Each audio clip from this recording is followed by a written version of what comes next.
What's up, wonderful people? Thank you for joining me again this week on Learning with Lear. My name is Ryan Verdon, founder and director of Lear Cultural Coaching.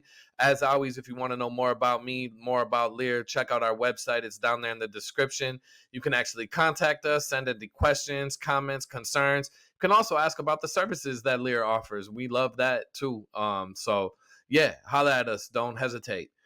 We've been doing these videos for about 2 months, and we're to the point where we get goofballs like this guy in the comments. But we also get really thoughtful emails. We get really thoughtful inboxes that they far outweigh the goofballs in the comments, as you can see. Um, but we love that, both the goofballs in the comments and your thoughtful emails and inboxes and DMs, because it shows us where we might need to spend a little bit more time. What concepts need to be broken down a little bit more? Where's a disconnect? And we're going to do one of those episodes this week. And it's around the idea of whiteness, because I have been out here saying whiteness is divisive. Whiteness is the cause of our disconnect, and it's eroding our humanity. And right wingers are like, oh, what a guilty white boy. But then also the folks who are anti-racist and who might rock with me are like, wait, I don't understand that. How can what I am be divisive? And it's that how can what I am piece that I want to dive into, because whiteness is not what we are. Um, and I want to talk a little bit more about that. I get the uncomfortableness there, right? I do get that. And we certainly need to take responsibility for moving in the world as white and for having whiteness prescribed onto us, because it impacts how we move in the world. But it is not what we are. And I want to break that down a little bit more today.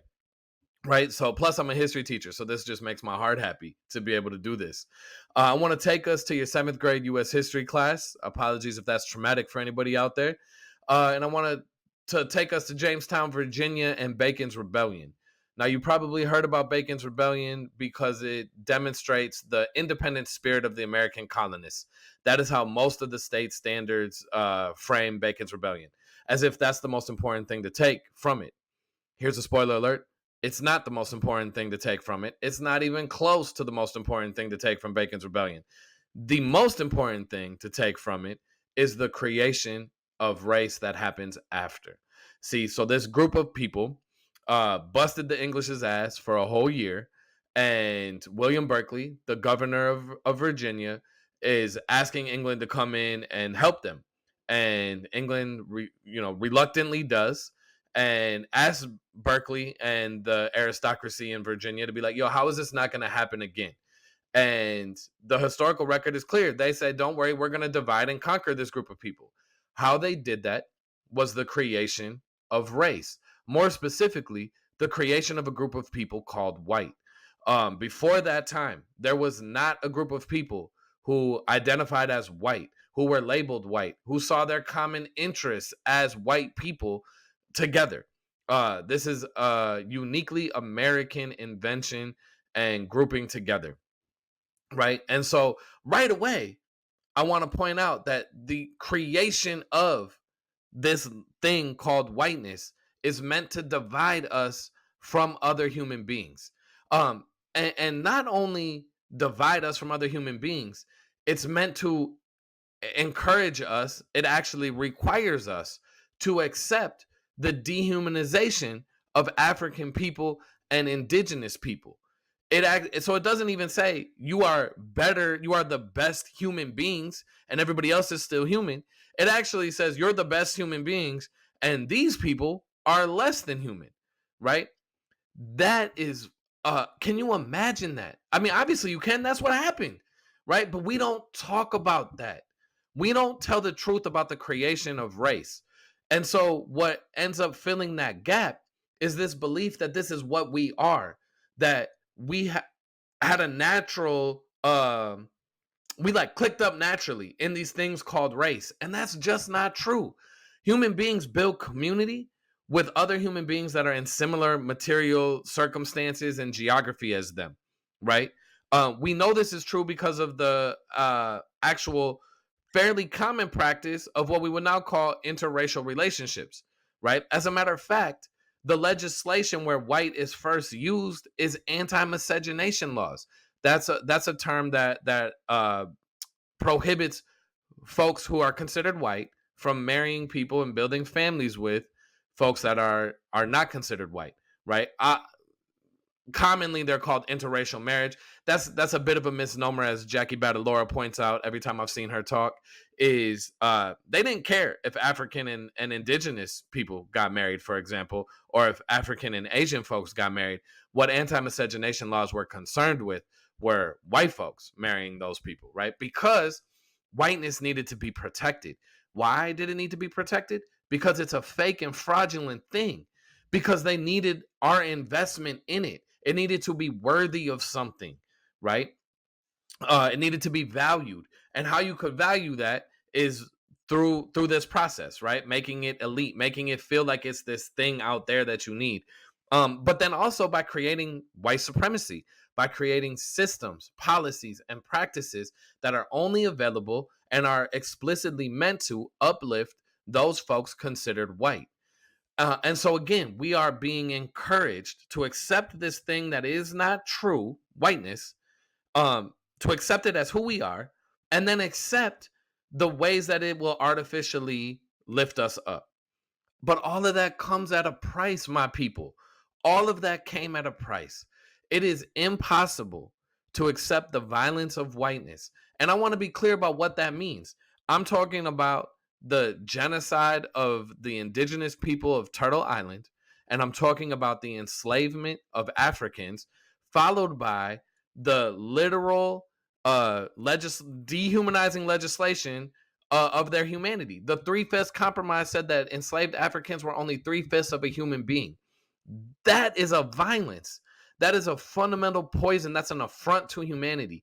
And if we accept it, if we accept that as who we are, no wonder we are out here so hurt. No wonder we are out here causing so much pain. And by we, I mean white people. I mean those of us that have had whiteness prescribed onto us and accept it as who we are. And I cannot underscore this enough. It is not who we are. Yes, we have to take responsibility for systems and policies and practices that have been done in our name because they assumed that we would accept it as who we are. And the reality is, they did a damn good job making sure we accepted it, making sure that we were like, yes, we will accept whiteness. Access to the mainstream economy was exclusive to white people. And this is the maintenance of whiteness that happens. This is further evidence for why it is so divisive and why it is something that we cannot accept. Okay. Uh, Nell Irvin Painter outlines 4 expansions of whiteness in her work, The History of White People. I cannot recommend that work enough. Right. The first is the expansion of the vote to all white men. Okay. So again, you got immigrant groups coming, groups that were not considered white. And so whiteness has to evolve. It has to say, hey, in order for us to keep our power and in order for us to keep the status quo, the social hierarchy as it is, we have to include more people. We have to slowly include more people into this category of white. Um and and we have to offer those people the benefits of citizenship. And so Andrew Jackson runs on a populist campaign of making sure that all white men could vote, whether or not they own property, whether or not they were wealthy or not. That's the first expansion of whiteness. The second is when my ancestors were accepted into whiteness, Irish folks. Um, as immigration trends shifted from Northern and Western Europe to Southern and Eastern Europe, Irish folks who had largely not been considered white in this country were accepted into whiteness.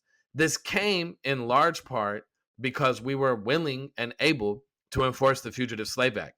We were willing and able to perpetuate violence against Black people. We were willing and able to accept the dehumanization of Black people. Again, that comes at a price to us. There is simply no way around that. If you don't believe that, then you might as well just skip this video because we ain't even talking about the same thing, right? Um, then the third comes with the FHA and housing, the expansion of the middle class, the New Deal program that allowed folks to access housing, created what we would now call the middle class. was racially restrictive. Those funds went to white folks, right? And that's created our largely our living situations that we're most familiar with today. And so that was an expansion of whiteness. You had people, Euro ethnic groups, jockeying for position and inclusion into that, so they could access a home, a maneuver, a mechanism for wealth building. And then the fourth is happening currently, and that's a conflation of Americanness with um, uh, and whiteness, right? And so seeing where whiteness will include Latinx people and Muslim people. And so whiteness has been a fluid and changing thing. It is a lie that we were told. It is not who we were. It is not who we are, right? We have lost that because to be white, we had to accept what America told us it was. And in large part, that was consumerism. That was consumption. That was objectification, exploitation. It was chasing technological advancements as proof of our superiority. All of those things move us out of misalignment with what's most important to us.